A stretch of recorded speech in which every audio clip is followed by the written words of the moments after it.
The G20 Summit in the national capital is upon us, and it is really being presented and viewed as an opportunity for India to showcase India to the world in a manner that has not been possible before. To talk more about the importance of the G20 Summit and the climate in which it is being held, it's my pleasure to have Dr. Samir Saran, President ORF, with me, one of the foremost commentators on foreign affairs and diplomacy in the country. Samir, first I want to understand from you, so much has been made about the G20 Summit. The government has talked about how it's the people's presidency. They've taken it to over 60 cities in the country and really made a showcase event out of it. But for the ordinary public, what is it tangibly that you get out of a G20 presidency, and why is it important for India? For the common person on the street, while all of this may seem to be a dialogue of important people, it has also significant consequences. As the presidency, as someone, as a country who designed the agenda, the key areas of attention and focus, as a country that's trying to shape a consensus on important issues, we have a shaping role that will create an enabling policy environment, an international policy environment that should be able to respond to some of India's most pressing needs. Now, what are those needs? For example, we are a country that has a great opportunity in the green growth sector, so renewable energy, hydrogen, electric mobility, etc. Can we catalyze global investments to flow into India at a scale that's never been seen before?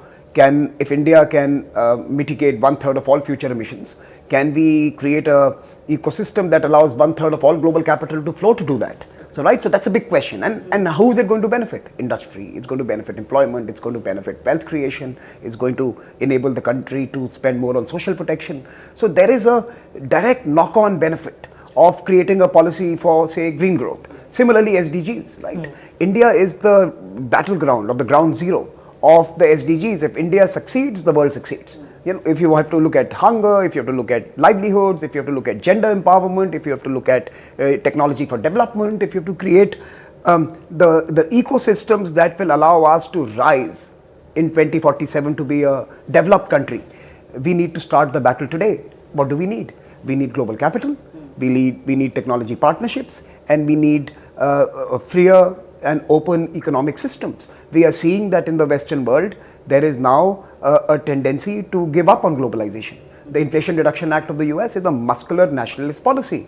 The carbon border tax by the EU is again an attempt to close the borders. We need open borders, we need to grow. So India has to champion globalization. Globalization has lifted hundreds of millions of Indians to a new standard of living. We need to do that for the rest that need to be onboarded as well on this train, the growth train. And a forum like the G20 is where India is pitching for sensible, rational globalization when those who created the whole idea of economic globalization have given up on it. So again, it directly benefits people on the street. But speaking of globalization, there's been a long debate about it. Is that era truly over, or are we witnessing a different type of globalization, a more transactional globalization now? No, certainly we see countries tending towards transactional globalization. They use the word resilience, which basically means everybody but China. They use the word de-risking, which means be cautious of China. So there is a backlash against two kinds of globalizations. The mercantilist globalization that only benefited the wealthy and the rich, the American style globalization. I think that has been moderated, and that is continuing to be changed to reflect the needs of others, and America will have to change that model. And then there is a backlash against the Chinese perversion of globalization, which was basically non-reciprocal globalization, where China takes it all. China was behaving like a casino owner in Las Vegas, that no matter who bets, who wagers, the house always wins. And China was exactly the Las Vegas of this last 20 years of globalization. I think there's a pushback against both those models.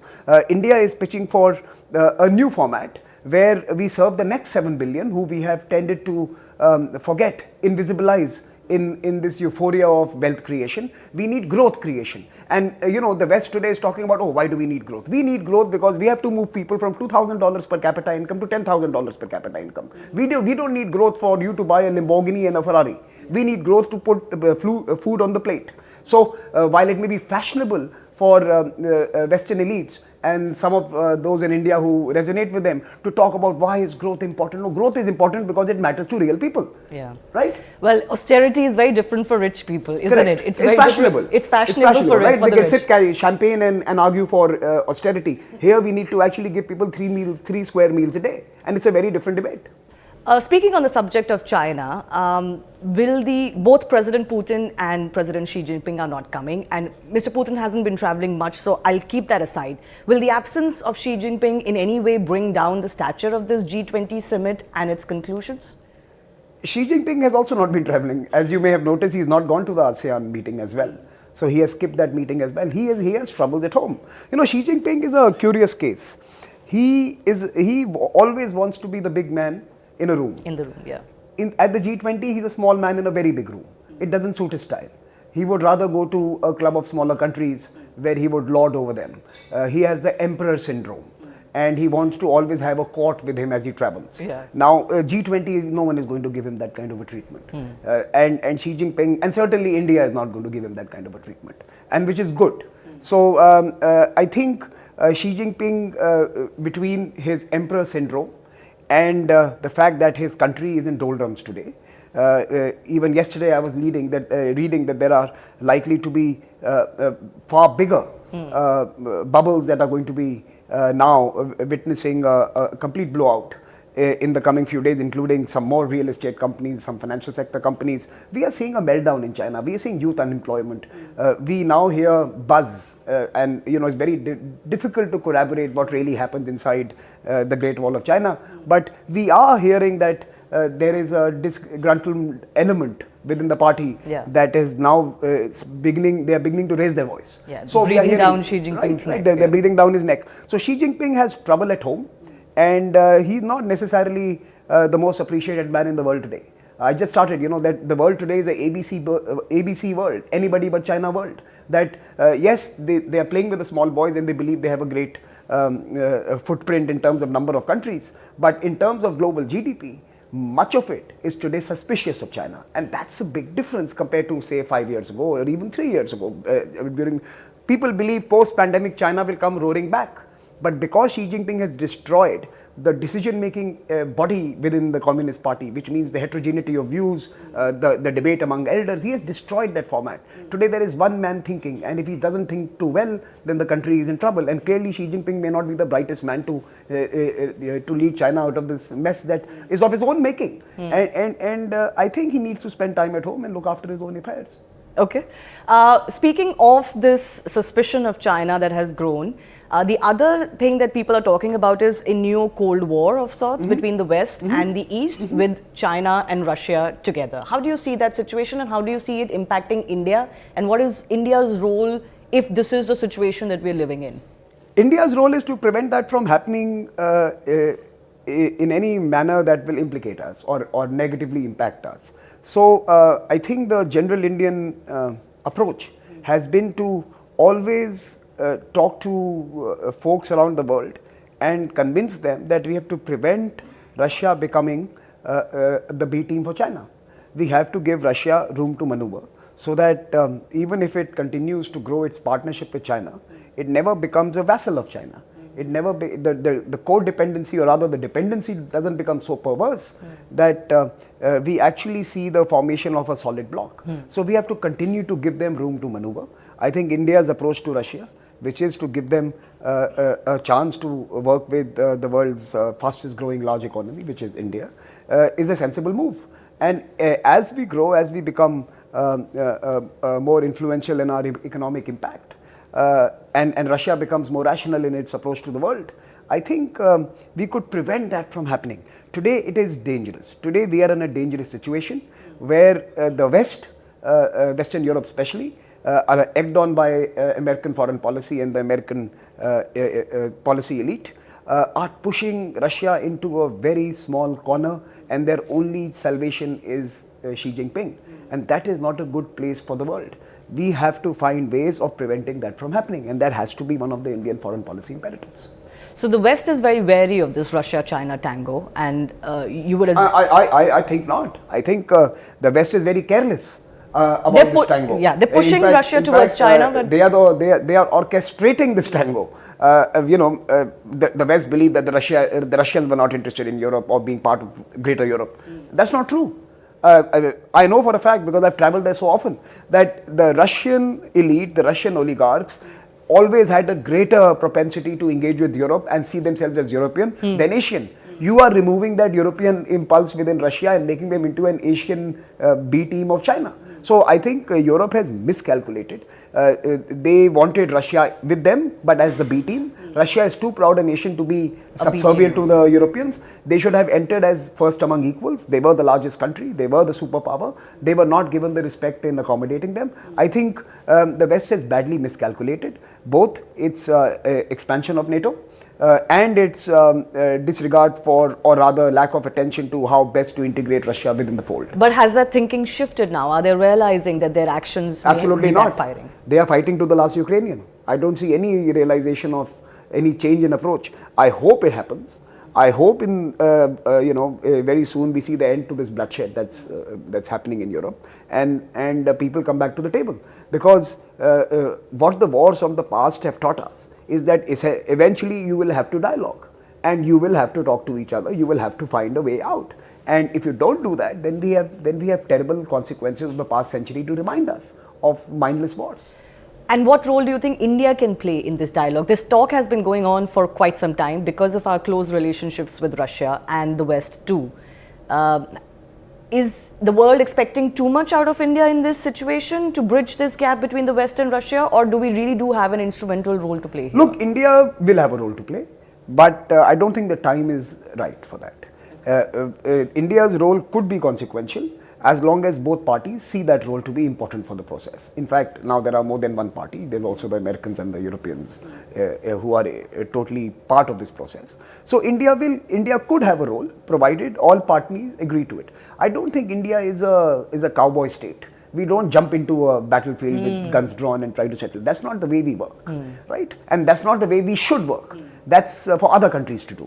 We are a rational state, a sensible state, a serious international actor, and we must create the conditions for conversations that can lead to a dialogue. And if at that particular point of time, folks want us to be sitting in the room when that happens, we should participate. We should not shy away. I think big countries having big stakes in the future of the world must invest in peace, and India must not shy away from a possibility, when it occurs, of catalyzing such a process.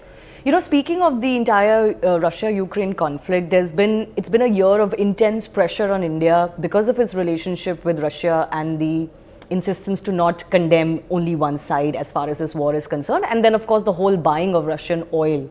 Do you think we've come full circle on that? The world has realized that India was always right all along, did what it was best for it. In fact, now there is new data emerging that the European countries have bought more Russian oil than India, many times more, which we always suspected, but the data proves so. So do you think the world has come full circle on India's stand, or is there still some negativity on that? Look, there is a lot of rhetoric in international relations. Much of it is directed to cater to domestic opinion. European politicians, American politicians may have been making statements, but that was to pander to domestic constituencies.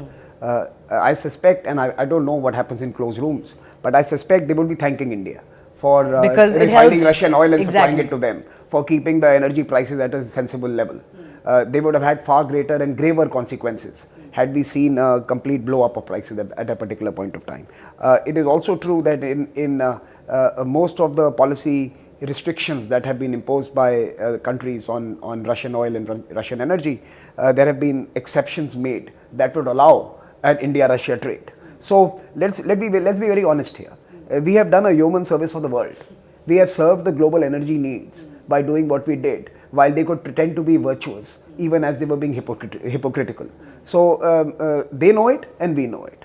And our foreign minister, our prime minister, they've remained steadfast in doing what is right. It's not that we had this policy, perverse policy of going and now buying oil. No, We had to buy oil from long distances simply because in our neighborhood we had been crowded out by Europeans and Americans coming to the Gulf, right? They don't allow us, they have sanctioned Iran, they have prevented us from working with Venezuela, and they have crowded us out of the Middle Eastern markets. So it's not as if this was some policy gaming that we did. It was a necessity. We have 1.4 billion people. Europeans still import Russian energy because they have to cater to their people, but they want India should not cater to their own people. We should cater to their sensibilities and to their politics rather than to our own people while they continue to serve their own. So I think there was a irrational public rhetoric. No sensible leader in the world has any problem with what we did. I'm sure they must be thanking us for what we did. Or rather, even if they haven't been, they should be. They should be. Each of them should submit a thank you note to us when they come to the G20 meeting. Exactly. That should be my point. Along with the silver service that we do, we should also take a thank you note from them that we have done human service for world affairs. All right. But speaking of India's stand, there is also seeming to be a realization now that China has met a new India in the way it has responded, or at least has stood, as you said, steadfast on its position on the LAC conflict. Do you see that that has also been a departure of the way India has handled China in the past, and China of today is realizing that? See, India has always responded to China. Today we have greater means and greater resolve to be muscular with them. At some point in the recent past, there was a false belief that if we were to pander to their whims, we could prevent China becoming the actor it already was. So I think we made a few mistakes in the past where we fed the beast. Today, even if we have to take a few losses and take a few hits, economic hits, hits in terms of their activities on the border, in terms of rallying our forces, spending money on having 100,000 troops on the border. It's expensive, right? It all costs money. Even though we will have to expend treasure, I think we have to draw the line. So now it's not that we can necessarily outmuscle them, but we could certainly make adventurism very costly for China. We know about the incident what happened a couple of years ago, but it's also true that a few months later they tried another trick and where they were rebuffed. So along with our greater capabilities of surveillance and the eyes in the sky and some inductions into our military forces, we are today more confident of being able to respond to them with greater degree of alacrity and greater muscularity, and we must continue to invest in it. Look, I'm a rationalist. I think India-China economic ties are going to benefit both, but those economic ties cannot be based on an expansive China and a meek India. The real economic benefit will accrue when China realizes that there is a political muscularity that prevents it from being imperial. We'll have to bring down China from its imperial pedestal into the trading streets to be able to do great business with them. And I hope we can do that. But for that, we need to beef up our political muscle, our security muscle, our military muscle. And I have absolutely no grouse with any of our policies with China in the recent past. We've tried talks and we've had to resort to strength. And I think we must continue to do that. But do you see any short-term end to this conflict, or do you think this is going to be long drawn out? And what support can India look forward to in realistic terms from the world? I think it's going to get a little worse before it gets better. Xi Jinping's domestic woes are not necessarily good for us. If he struggles at home, both in his economic policy terms or even within his political, maneuvering in the Communist Party, it is not necessarily good for us. Because he may try other things elsewhere. Taiwan and India are going to be two of his choices to rally the people behind him. So in a sense, you're going to possibly see him use the security and nationalist card with the unemployed youth in China to try and get some support for himself. So I think it's going to get a little worse before it gets better. It will get better. I don't think the Chinese political system with Xi Jinping as the sole arbiter of its future is sustainable. I think the Communist Party at some point is going to take back and claim back the decision-making authority and distribute it amongst a much wider set of people and wiser set of people. And we will have to wait it out. We will have to till that time ensure that we continue investing in our military capabilities. Please remember, as a country which is not interested in attacking China but only defending our territory, yes. we require far fewer resources. The folks defending territory, as the Ukrainians have shown, they require lesser weaponry and lesser resources, but strong political and greater resolve and societal resolve. And I think we are showing that. So China we should ensure that China pays a price for any adventure.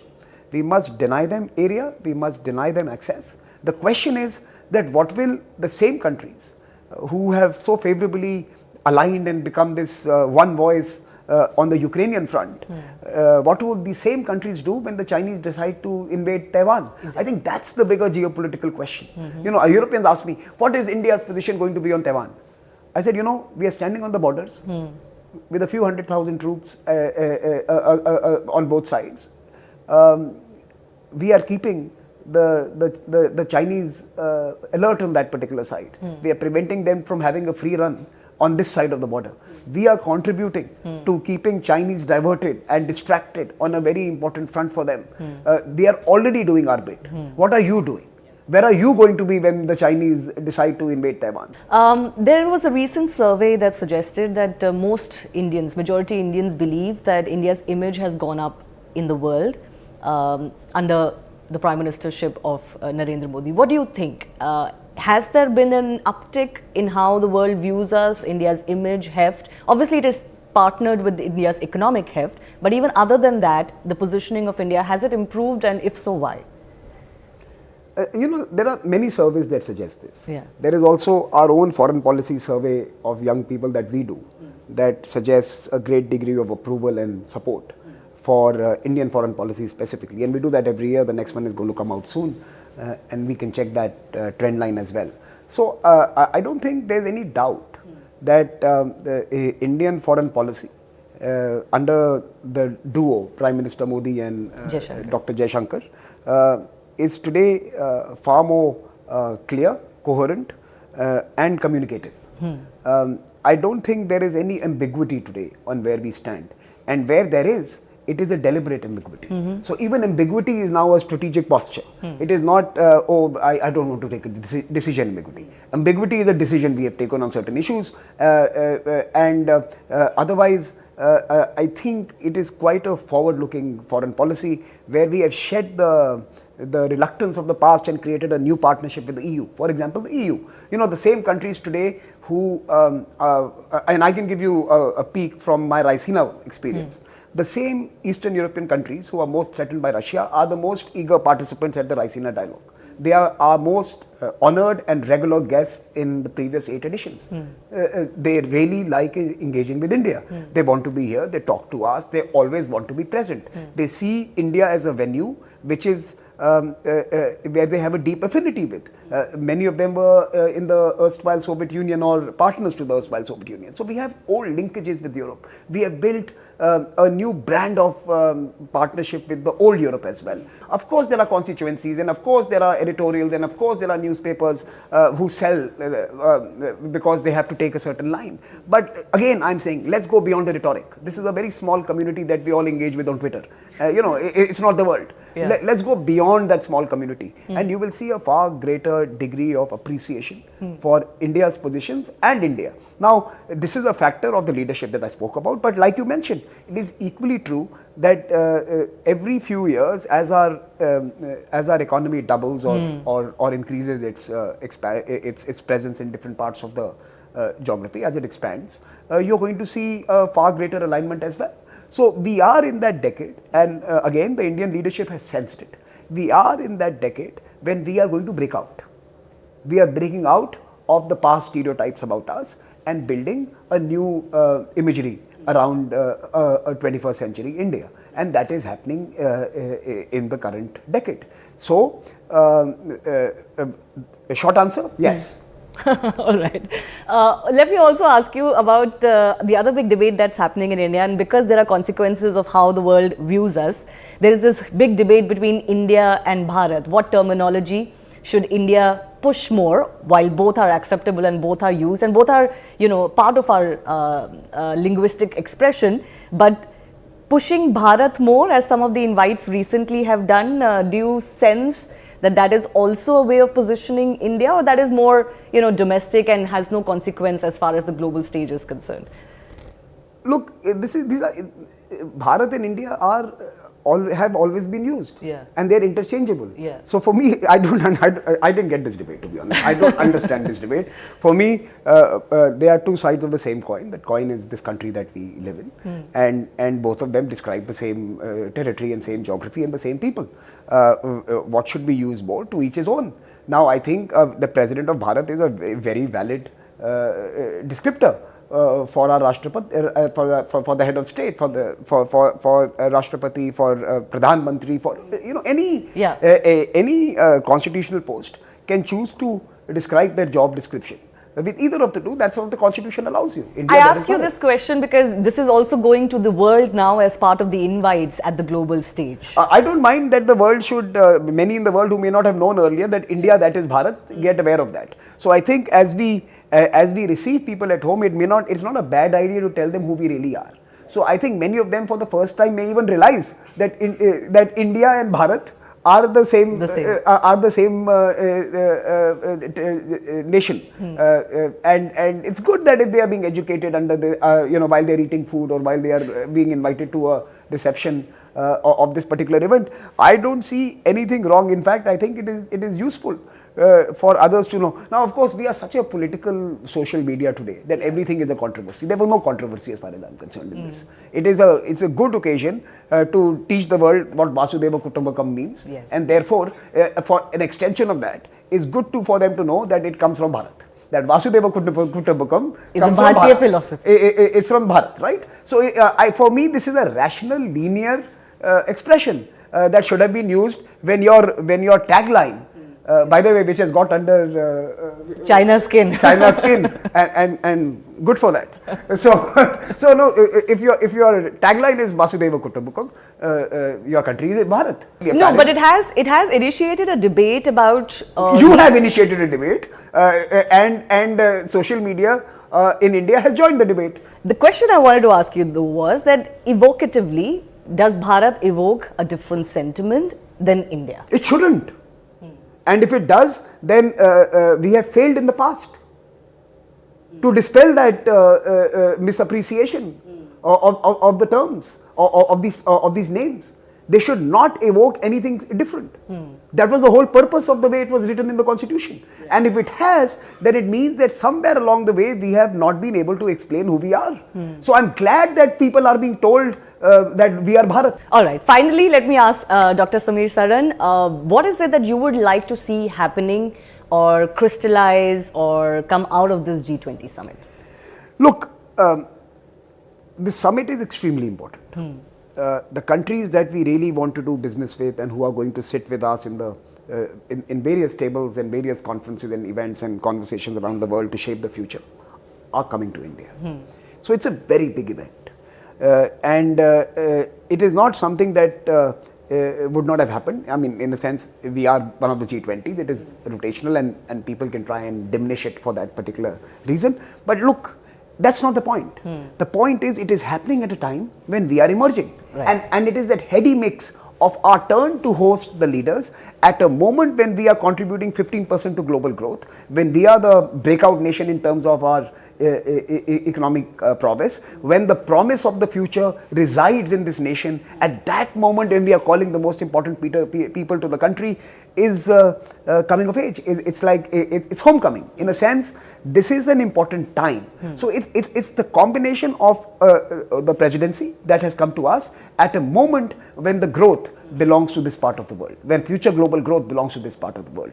So therefore, this moment is extremely important and vital and significant for us. So that's one part of it. But the consequences, implications and manifestations of the G20 presidency itself is far bigger than this day. Through the year, India has celebrated every day of the last 10 months as a Presidency Day. It has engaged on issues that matter to common people. It has taken up issues that are of global importance, of significance to the multilateral system, from MDB reforms to UN reforms to big climate questions, SDG questions. They are global debates. So from debates that will implicate us in the developing world, in the global south, to debates that require global consensus to create a new architecture that benefits everyone, a tide that lifts all boats, to fashion that new emergence. We have done it each day of the past 10 months. So we are on this particular occasion not only celebrating the presidency that we host as part of the G20, the emergence of India and the moment of India to contribute to global growth in the future, but also we are celebrating 10 months of very successfully using the bully pulpit to shine the torch on all issues that matter most. We have not wasted a day of our presidency. In that sense, it's already been a very successful presidency. In that sense, the presidency is already a success. We have spoken about, and I'm not saying we are the best in the world in this, we are struggling with it, but yet we have championed the cause of women-led development, doing more and development shaped by women, designed by women, for women. We have discussed climate change and life. Every other great leader of the world spoke about climate action with a caveat. What was the caveat? The Americans would say, the American way of life will not be compromised. I'm sorry, American way of life is bad for the planet. It has to be compromised. Our Prime Minister, the first time a leader of a big country, has come out and said, sorry, your lifestyles will have to change. Your lifestyles are not compatible with a sustainable future. No other big leader in the world has told their people that your life will change because of climate action. This is a very bold leadership position to take. Everywhere else they have defended their way of life. American way of life will not be compromised. We will have the same prosperity, but we will do it through green ways. No, you will not. You'll have to change how you eat. You'll have to change how you move. You'll have to change how you consume. You'll have to change what you wear. Your lifestyle is terrible for the planet and it has to change. And Indian Prime Minister has said it to his own people, that lifestyle for environment, which has now become lifestyle for sustainable development through the negotiating process. So India has not wasted a day. We have taken real issues, we have made them relatable to people, we have taken them to the youth, the academics, women groups, activists, civil society, in vernacular languages, in multiple different formats. It is not just the fact that so many people have participated, it's the People's G20. Issues that matter to people have been agitated, that's why it's the People's G20. And we have done that. So when we meet in a few days' time as a group, we are celebrating the last 10 months as we are also creating a new resolve to work together for a new future. Well, let's hope it's going to be a successful conclusion to a successful presidency over a period of a year. Dr. Samir Saran, thanks a lot for speaking to CNN News 18. Thank you. Thank you.